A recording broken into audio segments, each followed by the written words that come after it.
fazer isso que está propondo, mergulhar nessa imagem enquanto imaginário, enquanto imagético, enquanto processo de imaginário. Necessidade, então, de romper com hábitos totalmente racionalistas para conseguir empregar esse método que é a fenomenologia da imaginação, que leva a uma ontologia direta. Eu capto e apreendo a imagem numa ontologia que não passa por mediadores conceituais. Ela é captada diretamente. Ela tem que ser holística. A imagem é holística. A imagem não pode ter antecedentes nem causa. Ela não precisa de um saber anterior para poder ser apreendida. Eu entro numa exposição, né, de arte, e eu tenho que ir me desprendendo, ao contrário de toda a história da arte, tenho que me defrontar com aquilo que eu estou vendo aqui naquele momento. Então, eu não preciso de um saber. Enquanto um físico, se entra num laboratório, ele tem que ter um saber para poder trabalhar. E duas categorias vêm complementar, então, essa noção bachelardiana de fenomenologia da imaginação. Uma é a repercussão, que vem junto com a ressonância, e outra é a transsubjetividade. A repercussão leva a um aprofundamento da alma, provocando uma verdadeira revirada de si, fazendo com que o espectador da arte se transforme no próprio autor.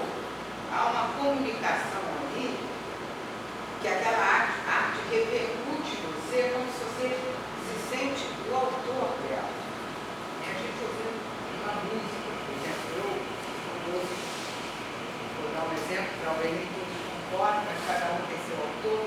Eu ouvindo Chico Buarque, eu fiz essa música, não foi Chico Buarque.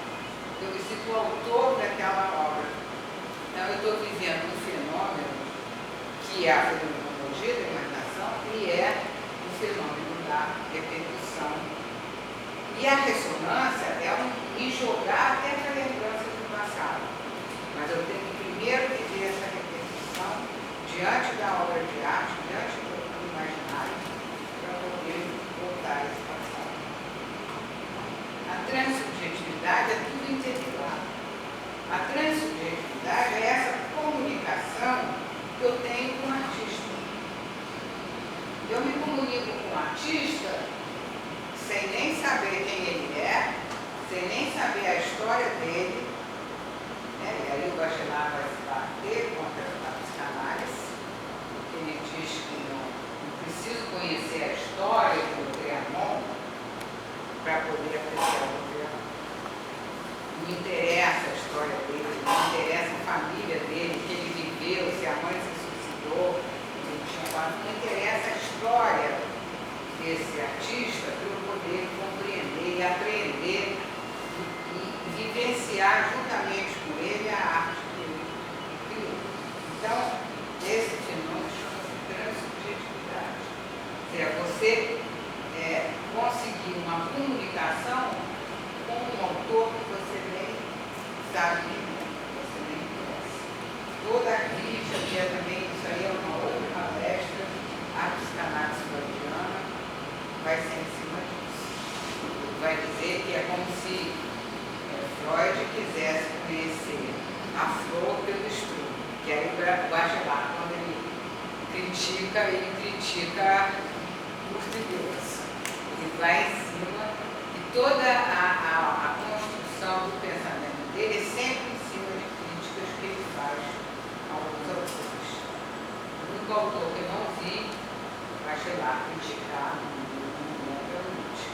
Todos os outros passaram por esse crivo da crítica, que ele às vezes até, vamos dizer assim, faz um reducionismo do pensamento freudiano, bergsoniano, positivista, para poder chegar a uma ideia que é o que ele quer provar. Não está preocupado se está reduzindo o pensamento. Então não é necessário conhecer a vida ou as neuroses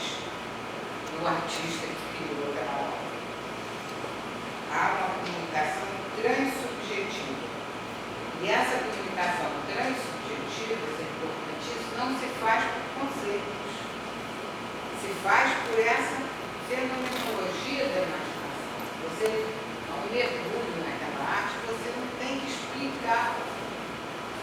Toda a crítica de arte, e agora eu vejo isso com os críticos de cinema, não tem o menor sentido. Ele vai criar uma corrente de crítica literária totalmente diferente da crítica que vem com conceitos racionalistas, interpretativos, para pensar aquela arte. A terceira questão é como pensar filosoficamente o tema filme e sua relação com a narração no cinema. O Bachelard, ele desenvolve a noção do tempo numa polêmica com Bergson.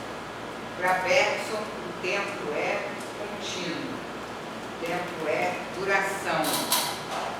E o instante é algo que não é o verdadeiro tempo. Bachelard vai inverter isso e vai dizer que o verdadeiro tempo é um instante.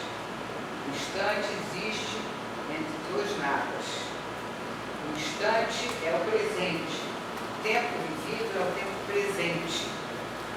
E isso que a gente chama de passado, e que a gente conta não só da nossa, uma outra crítica que ele faz da psicanálise, da nossa vida como uma história, essa construção histórica, não tem menor, isso tem sentido como construção, feita pela razão. Mas é a razão que toma esse tempo e constrói numa ligação de instantes, dando a esses instantes uma certa ligação. Então, para Bachelard, o verdadeiro tempo é um instante, a realidade do tempo é um instante, o instante se impõe de um golpe para logo em seguida morrer, e toda a duração e a continuidade temporal são construções da razão humana. O tempo fílmico, apesar do filme ter a pretensão de uma narrativa, ele deve ser sempre um tempo que corresponda àquele instante. Portanto, a análise do filme pelo instante seria recomendável caso o Bachelard fosse falar do cinema. Pode-se dizer que o tempo fílmico é construído através de recursos cinematográficos, como montagem, que vão procurando dar um sentido, mas isso tudo é uma construção. Ele é formado de instantes, instantes que vão ser.